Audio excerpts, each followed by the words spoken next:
Hi guys, thank you for joining in today. It's a bit cold, that's why I'm all covered up. So in this video, I would like to share with you how I save my own seeds from my plants that I planted the previous season, then I'm carrying on to the next season. So seeds can keep for quite a long time, and I would like to show you the various ways how I save my seeds. So everyone stores their seeds in different ways. Some countries have come up with very big seed banks and how they protect and keep a specific genetic type or heirloom seeds from different plants, those that are resistant to diseases, certain seasons, and those that don't. So with that information, they can judge and be sure what to plant when what season comes. So by having your own seed bank, this helps you secure a particular kind of plant or a particular traits of a certain plant that might be helpful in a certain season that some other plant did not. You're preserving a certain biodiversity of a particular plant. So that alone ensures food security. Think about it. So when the economy is struggling and farmers are,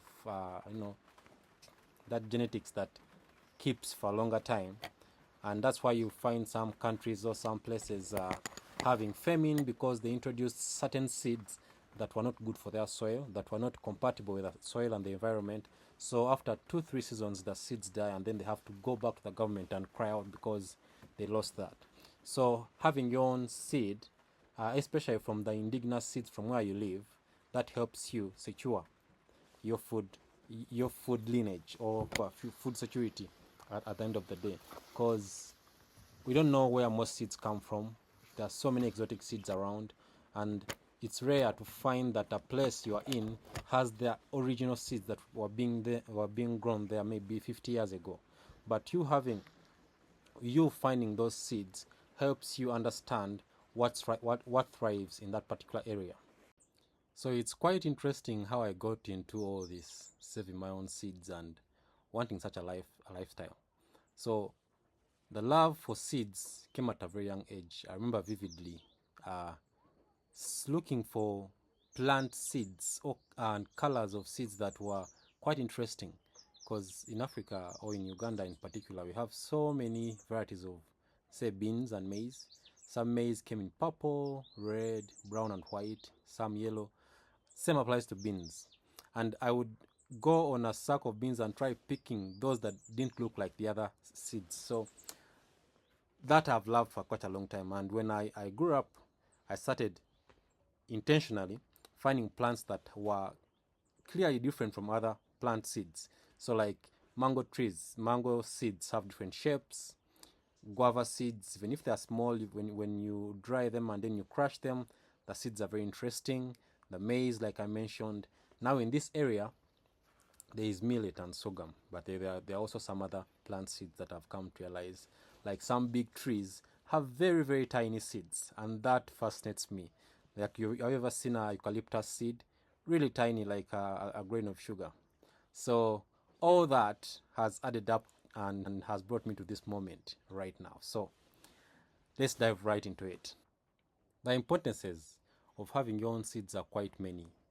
First of all, you're secure from having to go buy your own seeds when the season comes. Secondly, you're preserving your own particular traits of plant that you want in those seeds. Thirdly, because where we are right now globally, you cannot tell where what seed is coming from. So there are all these restrictions. You can't bring seeds from this country to this country. But of course, people find a way of bringing them in.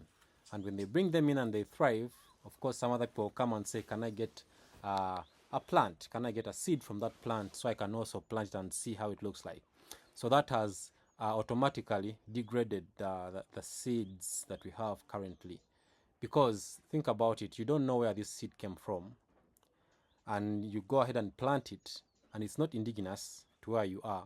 So meaning it might thrive for 1 or 2 seasons, but the next season it might not work.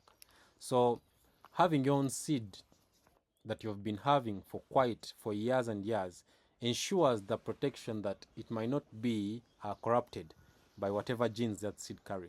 And even if you plant them close to this plant, there's a specific difference.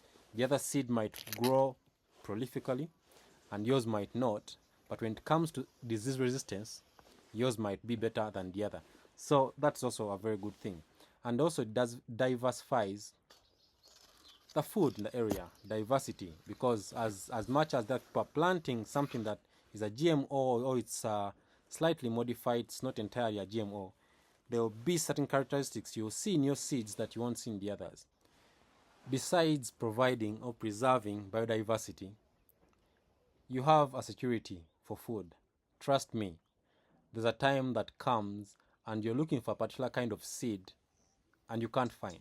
So people have to go to other districts to find that particular plant. But imagine you have your own and you've been saving them for quite a while and you have that preserved. Food security, first of all. Biodiversity, secondly.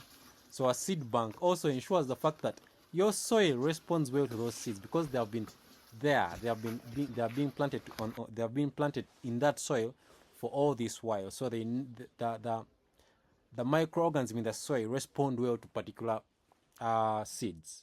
So when you plant them in the soil, your losses are a bit minimal compared to someone who might yield so much in the first season and yield so little in the second season. So that's all. I think that's also an importance of the seed bank. Me finding very safe airtight containers if the seeds are completely dry. That's what I do. Secondly, harvesting your seeds at the right time. You can't harvest your seeds when it's raining because then you have water on them. That means when you store them, they might rot. But also I have a trick what to do when you harvest them wet, what you can do for them they dry in storage. So stay tuned and I'll give you that tip. So as you can see in the background right there, so I'm a big fan of recycling, especially the plastic bottles and then the glass bottles. So what I usually do, if I find a very nice looking jar, glass jar or plastic jar, I'll just get it, keep it until when I need it. So like you can see in the background, so those are my seeds and I've managed to gather and collect all these seeds. I love storing perennials so much. The idea of annual planting a bit disturbs me a bit because they need so much care, the annuals. But then when you go into perennials, then there's a chance that you can neglect them, but they will still grow. So I love perennial plants. They keep longer, but also they don't need so much care. But I also go into the annuals, but I prefer perennials over the annual one. Right in this jar, of course, this jar is it's familiar, I guess. So this is my cilantro or coriander. So this is from last season, and this is maybe from 10 plants of coriander. I was able to get all this. So as you can see, this is an airtight jar. Once everything is dry, as you can see, once everything is dry, you go ahead, put them in here, and tighten it up. So this is coriander. So these are my pigeon peas plus some velvet beans, as you can see that. But yeah, look at that.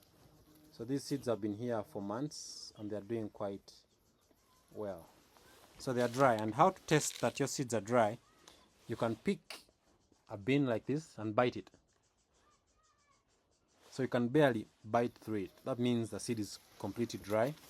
There are some softer seeds, but in most cases, when they dry, they get hard. So this is also one of my tins that I like saving my seeds in.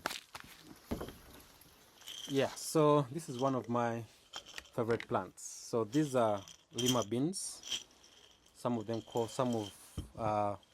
call it the Madagascar lima bean. So I don't know which is which, but originally here we call it a chigaga in the central part of the country. So this is the lima bean. I don't know if it's clear, but yeah. So those are the lima beans, as you can see. I love those because they are perennials still, but they start fruiting or they start putting on pods as early as the annual beans. But as the annual beans are running out of season, the lima bean keeps putting up flowers, meaning it goes into the dry season, and as the wet season begins again, it drops its leaves and then it flowers again, which is a good thing. So you can harvest it year after year. So this I looked for a long time to find this seed. So this is quinoa. So apparently there's a difference between quinoa and amarantha. Though they are in the same family, the quinoa is a bit different on how it grows.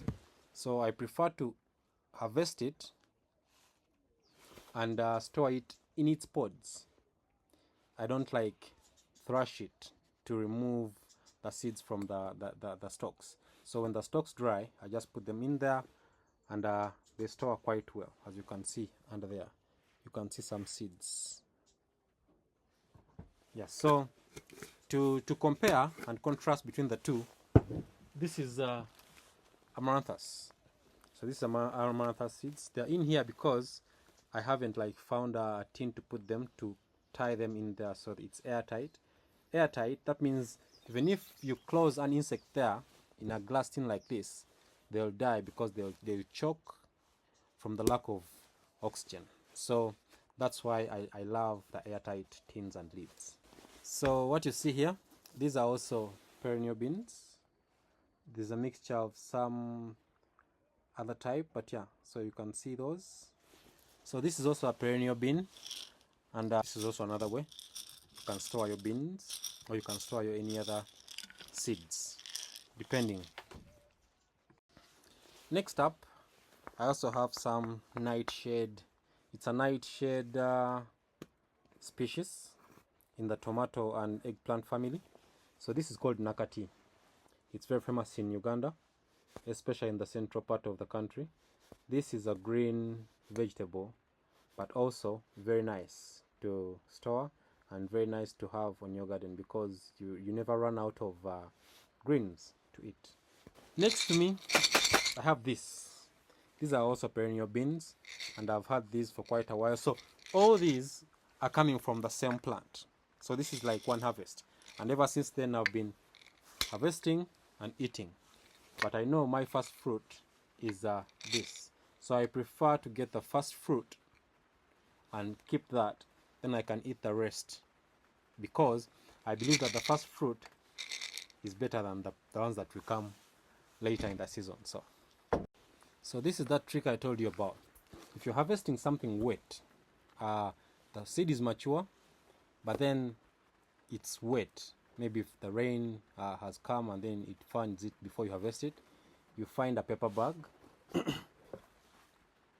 or a paper or cardboard box, and then you put it in there. It doesn't matter. As long as the seeds are mature, they will not rot. So I put these in here after I trained, but you can hear how crispy they sound. So this is my basil. These are basil seeds. In there you can see some coriander seeds. So all these, doesn't matter, you can just mix them in there and they'll be fine. Like what I just said. Now this is a paper bag that I put now this is also a type.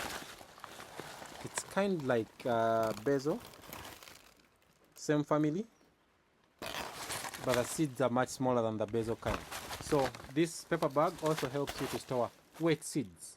Once they are dry, you can transfer them into an airtight container.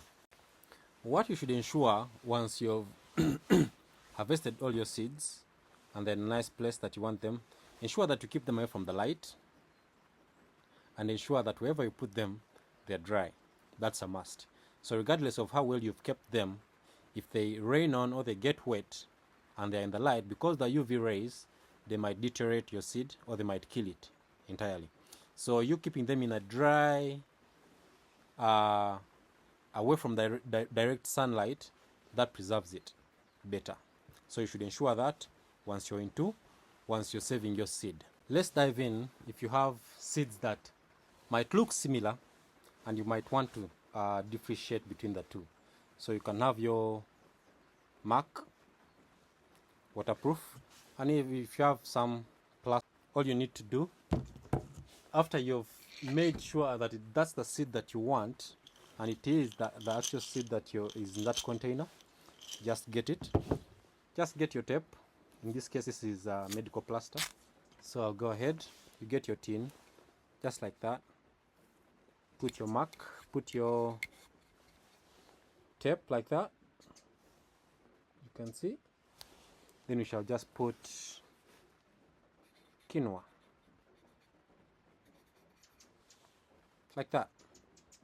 So then you're sure that, oh, this tin has this seed, and that you can easily identify between which seed is in which tin. I would like to encourage every one of us, if you're in such a life or you're trying to join homesteading, farming, gardening, at least make it a habit of saving your own seed. And it all comes back to sustainability. If you have your seeds, this ensures sustainability on your farm, on your garden, on your homestead. Overall, I think we are connected to nature. We are connected to what we eat. The illnesses we have, in most cases, are based on what we've eaten. So if you're saving your own seed, there are some of the effects that you're preventing or that you're avoiding that you might have gotten from food. But because you kept your seed, took care of it well, that means you know exactly what you're eating. Hence, at the end of the day, it helps you save money, it saves you time, and it eases your planting. On that note, I'd like to end at that, and thank you for watching. Returning viewers, I appreciate you so much. My subscribers, where would I be without you? I thank you so much. Remember, stay sustainable and keep growing. I'll catch you in another one.